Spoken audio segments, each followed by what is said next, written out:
வணக்கம். 10ஆம் வகுப்பு மாணவர்களுக்கான தமிழ் முதல் தாள் மிக எளிமையாக இருந்ததாக மாணவர்கள் தெரிவித்தனர். அதே போன்று அனைத்து தேர்வுகளும் அமைய வாழ்த்துக்களோடு இன்றைய நிகழ்ச்சிக்கு வரவேற்கிறோம்.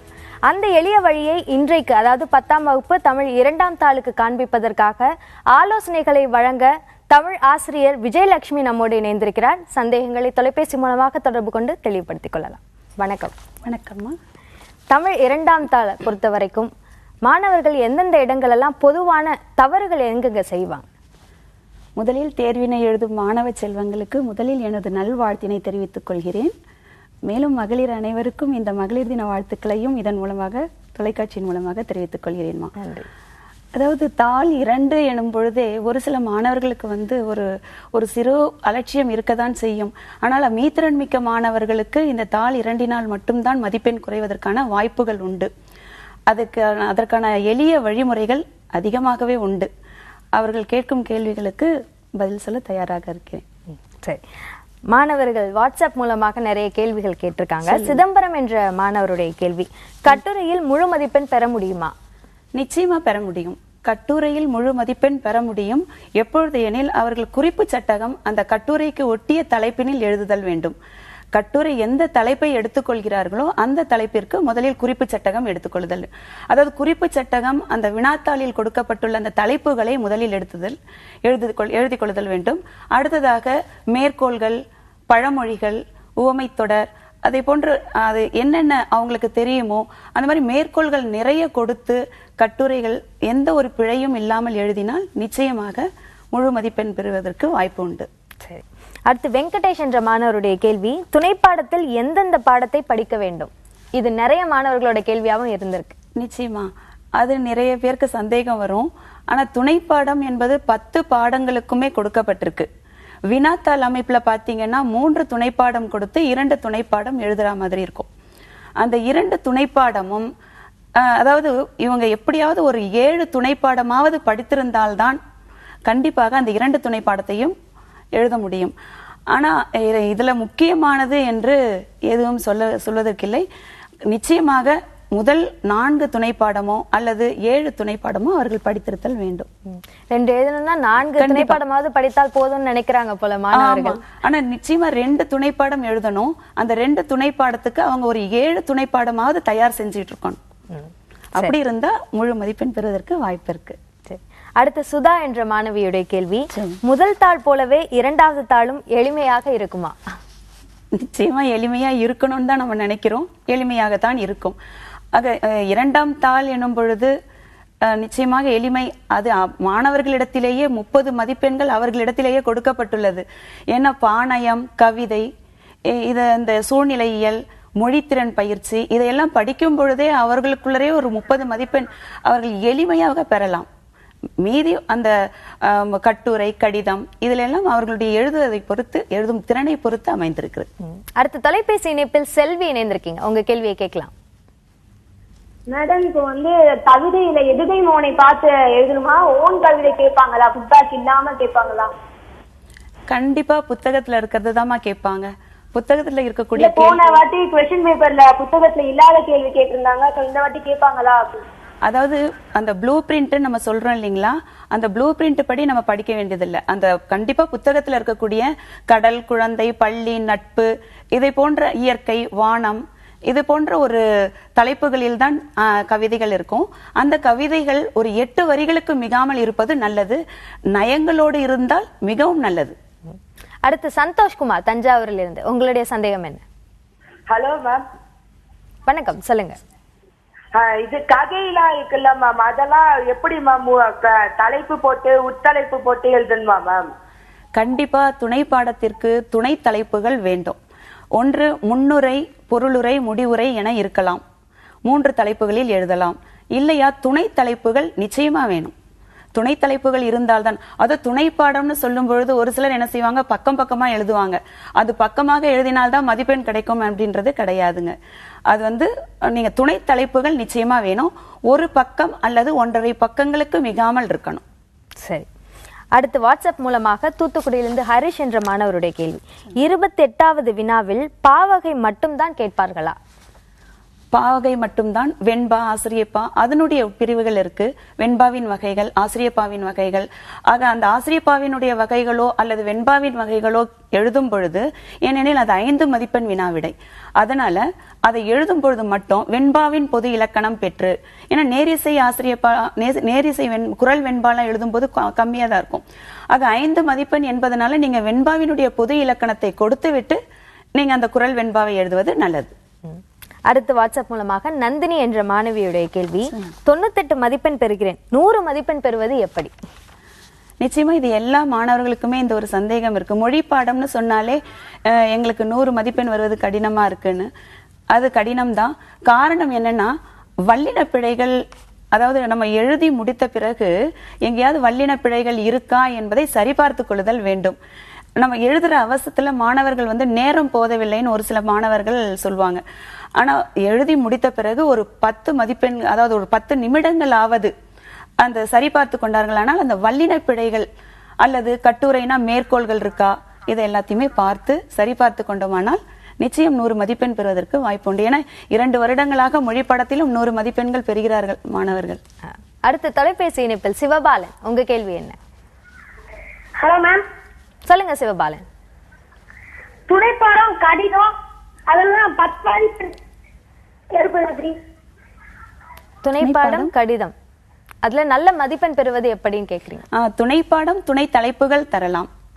கடிதம் பொதுவாக அலுவலக கடிதம் எடுத்துக்கொண்டால் நல்லது. காரணம் என்னன்னா, அதுல மதிப்பெண்கள் பகிர்ந்து அளிக்கப்படுகிறது. ஏனெனில் விடுனர் 1 மதிப்பெண், பெறுநருக்கு 1 மதிப்பெண், அந்த விழித்தல மதிப்பிற்குரிய அப்படின்னு எழுதும் பொழுது அதற்கு ஒரு அரை மதிப்பெண் தருவாங்க. பொருள்னு எழுதுனீங்கன்னா இப்படி மதிப்பெண்கள் உங்களுக்கு பகிர்ந்து அளிக்கப்படுது. அதுவே இந்த உறவினர்களுக்கோ அல்லது நண்பருக்கோ தோழிக்கோ எழுதும் பொழுது அதுல நீங்க அந்த செய்திக்கு மட்டும்தான் மதிப்பெண்கள் அதிகமாக இருக்கும்.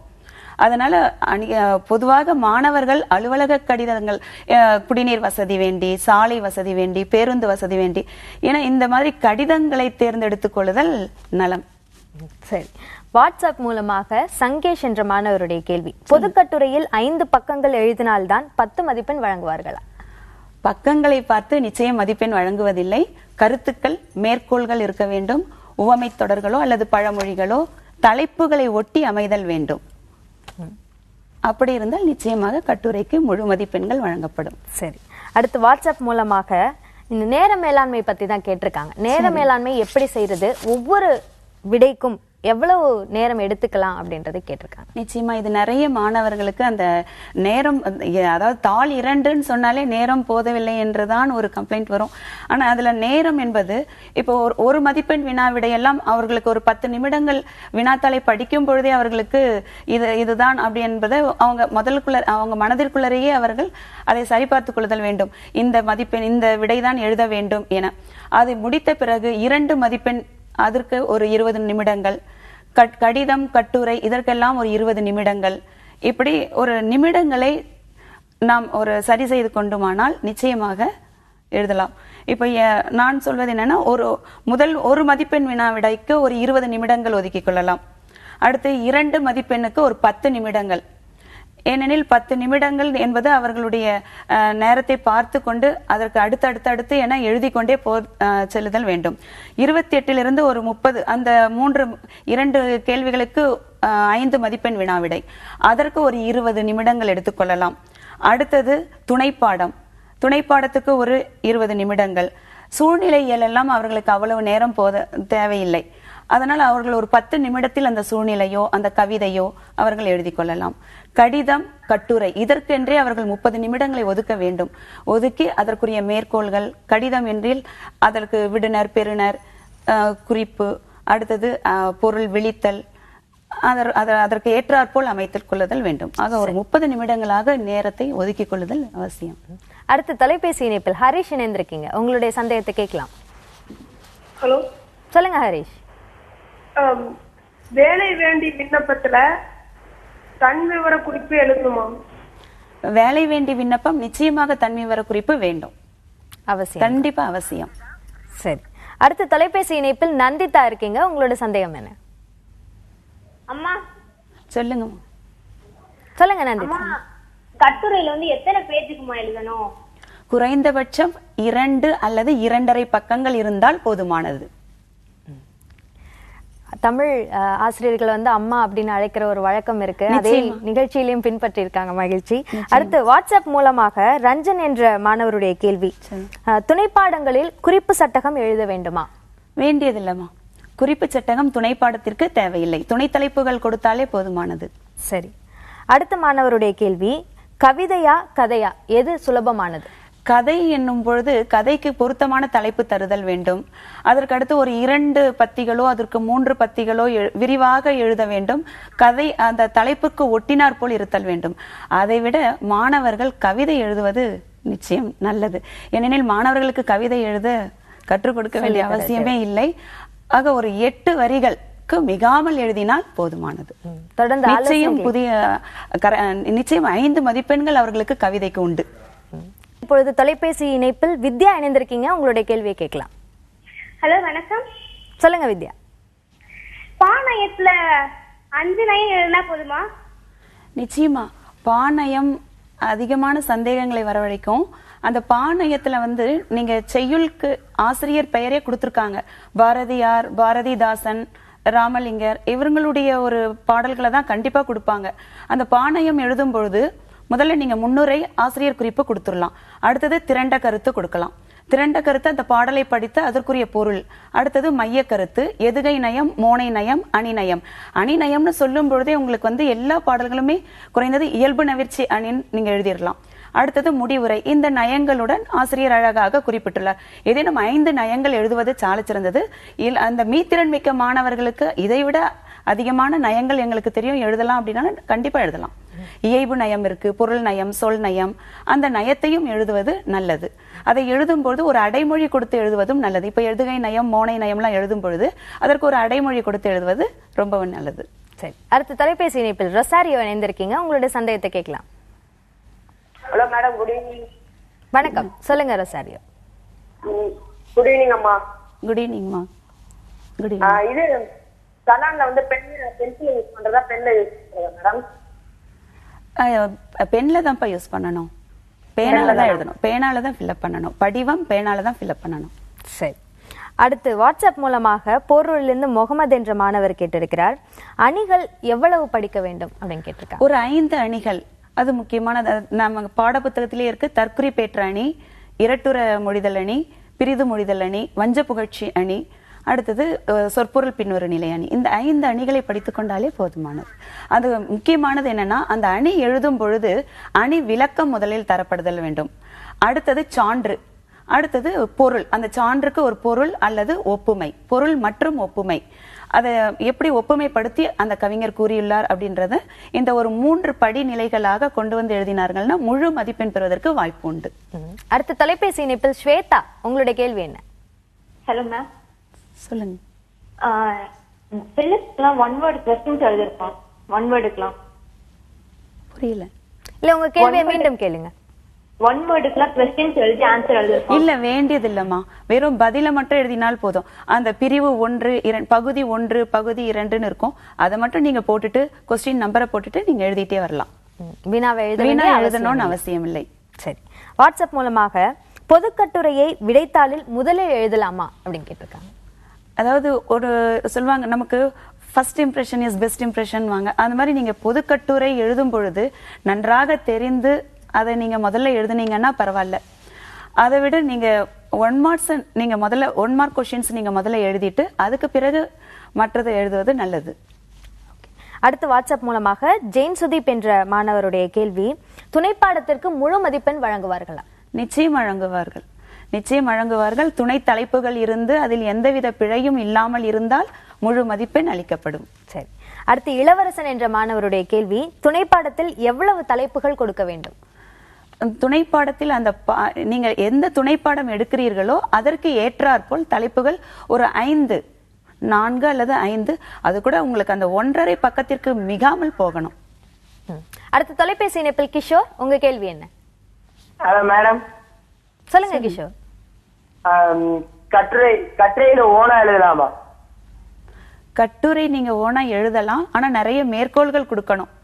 மேற்கோள்கள் கொடுக்கணும், உவமை தொடர்கள் கொடுக்கணும், பழமொழிகள், ஆக கட்டுரைக்கு அந்த கருத்துக்கு தகுந்தாப்புல இருக்கணும், கட்டுரை தலைப்புக்கு ஒட்டி இருந்தாற்போல இருக்கணும். திருத்தும் ஆசிரியை கவர்ந்து விடலாம் என நம்பிக்கை இருந்தால் நிச்சயமாக எழுதலாம்.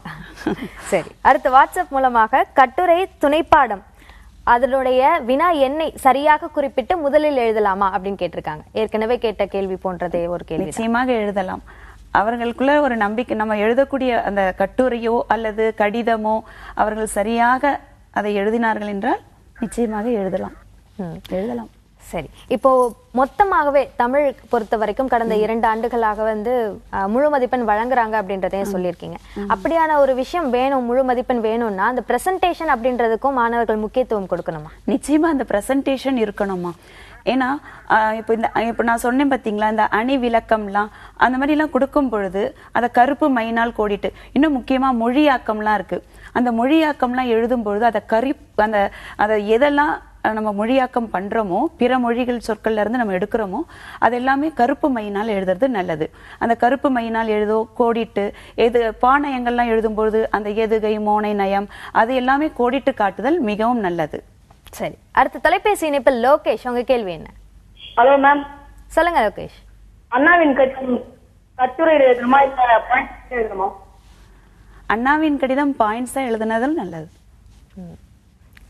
வரி வடிவம், அதாவது தலைப்புகள் அதில் கொடுக்கப்படவில்லை, துணை தலைப்புகள் அதில் எடுக்க முடியாது, அதனால அதை பாயிண்ட்ஸா எழுதுவது நல்லது. சரி, இவ்வளவு நேரம், கடைசி நேரத்துல இன்னும் சில மணி நேரங்கள்ல தேர்வு இருக்க சமயத்துல உங்களுடைய இந்த ஆலோசனைகள் நிச்சயமா மாணவர்களுக்கு கை கொடுக்கக்கூடியதாக இருக்கும். வருகைக்கும் விளக்கங்களுக்கும் நன்றி. நானும் இத்தருணத்தில் ஒரு சிலருக்கு நன்றி கூறப்படுறேன். இத்தகைய ஒரு பெருமையான ஒரு நிகழ்ச்சியை நடத்திய புதிய தலைமுறை நிகழ்ச்சிக்கும் தொலைக்காட்சிக்கும் எனது நன்றியை தெரிவித்துக் கொள்கிறேன். மேலும் கிழக்கு சென்னை மாவட்ட அலுவலர் அவர்களுக்கும், எமது பள்ளி செயலாளர் மற்றும் தலைமை ஆசிரியர் அவர்களுக்கும் எமது நன்றியை தெரிவித்துக் கொள்கிறேன். மாணவர்களுக்கு மீண்டும் ஒரு முறை நல்வாழ்த்தினை கூறிக்கொள்கிறேன். நன்றி. கற்க கசடர நிகழ்ச்சியில் கேட்க நினைக்கும் கேள்விகளை 7550011894 என்ற வாட்ஸ்அப் எண்ணில் கேட்கலாம். இந்நிகழ்ச்சியின் மறு ஒளிபரப்பு அடுத்த நாள் காலை 5:30 மணிக்கு. கற்க கசடர நிகழ்ச்சியின் காட்சி தொகுப்புகளை www.pudiyatalamurai.com என்ற இணையதளத்திலும் யூடியூபிலும் பார்க்கலாம். 12ஆம் வகுப்பு மாணவர்களுக்கான வணிகவியல் பாடம் குறித்த ஆலோசனைகள் அடுத்த நிகழ்ச்சியில் வழங்கப்படும். அண்மை செய்திகளுக்கு தொடர்ந்து இணைந்திருங்கள் புதிய தலைமுறையோடு.